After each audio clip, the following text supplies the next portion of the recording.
জঙ্গলের সবথেকে বড় প্রাণী কখনো শের হয় না। কেন? সবথেকে বড় প্রাণী কে? ও লম্বাতে জিরাফ, ওজনে হাতি, সবথেকে জোরে দৌড়য় কে? চিতা। এবং সবথেকে ধূর্ত হচ্ছে শিয়াল। কিন্তু কেউ হচ্ছে জঙ্গলের রাজা নয়।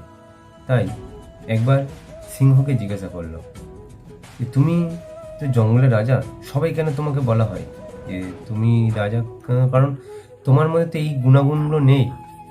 তখন সিংহ একটা কথা বলেছিল, সবাই আমাকে বলে আমি রাজা, তাই আমি রাজা।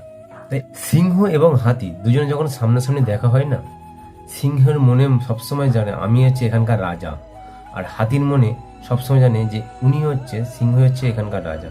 তাই হাতির ক্ষমতা থাকা সত্ত্বেও কিন্তু হাতি সেই পাওয়ার বা সেই ক্ষমতা দেখায় না। আমাদের জীবনে ঠিক একই, আমরা নিজেকে কখনো ছোট এবং দুর্বল ভাববো না। কারণ নিজেকে অ্যাচিভ করতে গেলে, নিজেকে ভালো পথে নিয়ে যেতে গেলে নিজেকে শের এবং ভালো ভাবতে হবে। তাই আমরা যেমন ভাবি ঠিক তেমনই আমাদের জীবনটা হয়। তাই নিজের জীবনেরকে পরিবর্তন করতে গেলে নিজের মনোবলকে চেঞ্জ করুন, নিজের মনোবলকে বাড়ান, তাহলে আমরা সাকসেস করবই করব।